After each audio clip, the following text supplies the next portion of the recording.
امام جلال الدین سیوطی نے شرح الصدور فی احوال الموتى والقبور اس کے اندر ایک بحث چھیڑی ہے کہ اگر آدمی کے نیک اعمال کا بدلہ ہی دینا تھا تو جیسا ایک آدمی ملازمت کرتا ہے، ٹھیک کام کرتا ہے تو مہینے کے بعد اس کو تنخواہ دے دیتے ہیں، اگر اسی طریقے سے تمام انسانیت جن جن نیک کاموں کی پابندی کرتی، اگر اللہ تعالیٰ کا نظام معادلت اس کو قبول کرتا تو ان کا بدلہ دنیا میں دیا جا سکتا تھا۔ اسی طریقے سے جسے کوئی جرم کرتا ہے اس کو انتظامیہ پکڑ لیتی ہے، عدلیہ کے سامنے اس کو پیش کیا جاتا ہے، کورٹ آف انکوائری کے بعد کورٹ آف جسٹس کے بعد اس کو بھیجا جاتا ہے تو اس کا فیصلہ ہو جاتا ہے، سزا ہو جاتی ہے۔ اگر یہی انصاف کرنا مراد تھا تو موت کے بغیر بھی یہ کام کیے جا سکتے تھے۔ مارنے کی فلسفی کیا ہے؟ اللہ کریم نے مارنے کی جو پروسیجر ہے یہ کیوں انٹروڈیوس کرائی ہے؟ کہ دراصل یہ بھی رب کا ایک کرم ہے کہ اس نے موقع دیا ایک جینے کا ایک ایسا طریقہ کہ مرنے کے بعد بھی بندہ جیے اور یہ اس کی حقانیت کی دلیل ہو۔ اگر یہ بندہ سچا نہ ہوتا، آخری سانس یہ دے چکا، اس کے بعد اس کی زندگی تو نہیں ہونی چاہیے تھی۔ اگر اس کے بعد کسی ایک آدمی کی زندگی پائی گئی ہے جو سچے دین پر تھا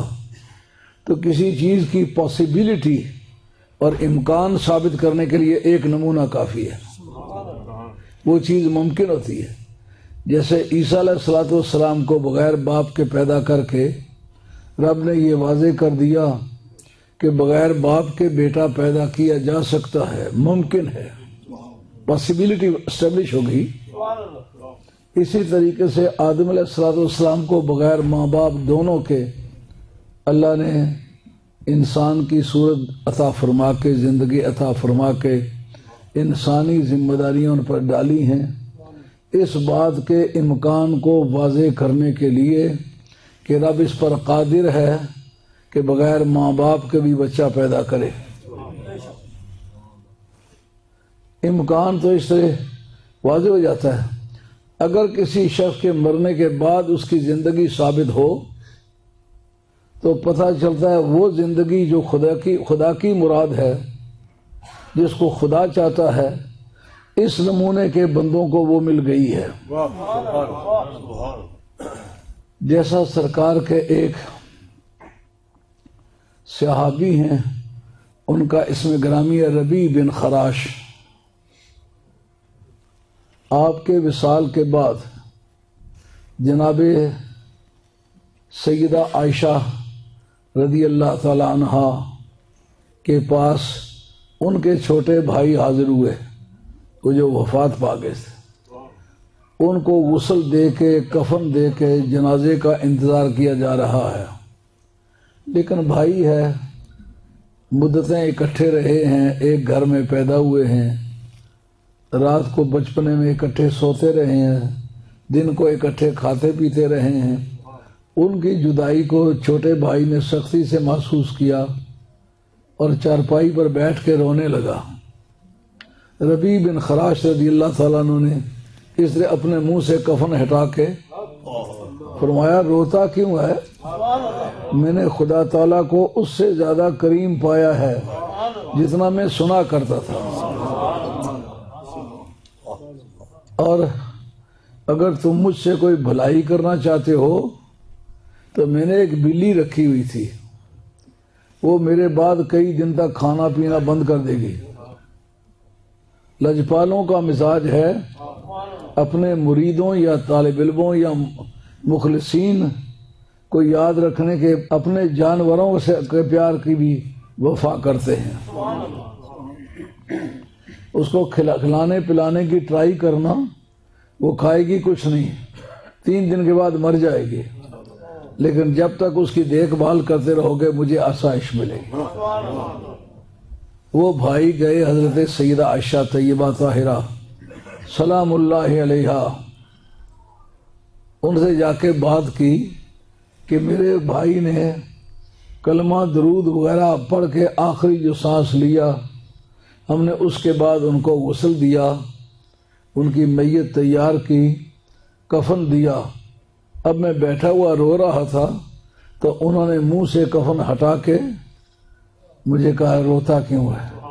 مطمئن ہو جا، میرے رب نے مجھ سے بہت اچھا سلوک کیا ہے، جتنا میں توقع کرتا تھا اس سے زیادہ اللہ نے مہربانی فرمائی۔ تو تعجب کے ساتھ ذکر کیا تو جناب سیدہ نے فرمایا تعجب نہ کر، لأنی سمعت رسول اللہ صلی اللہ علیہ وسلم یقول ان رجلا من امتی یتکلم بعد موتہ، میری امت جو ہے نا وہ ایسی سچی قوم ہے، ان میں سے کوئی آدمی مرنے کے بعد بھی باتیں کرے گا۔ البدایہ والنہایہ 14 جلدوں کی کتاب ہے، عماد الدین ابن کثیر جو شاگرد ہے ابن تیمیہ کا، جس کا سن وفات 775 ہے، شام کا رہنے والا ہے، وہ کہتا ہے کہ یہ جو ساری لسٹ میں نے گنوائی ہے یہ ان لوگوں کی ہے جنہوں نے مرنے کے بعد باتیں کی ہیں،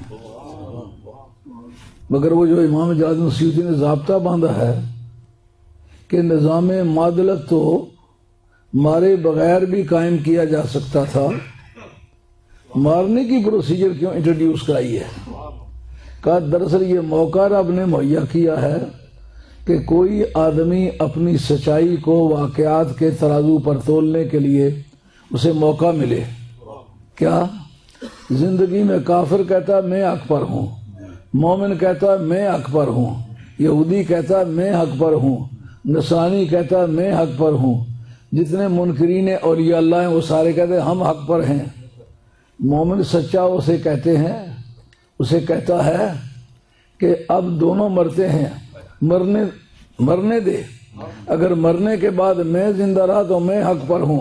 اگر مرنے کے بعد تو زندہ رہا تو تو حق پر ہے۔ نام فقیر انہاں دا باہو قبر جنہ دی جیوے ہو، یہ ایک سچائی ہے۔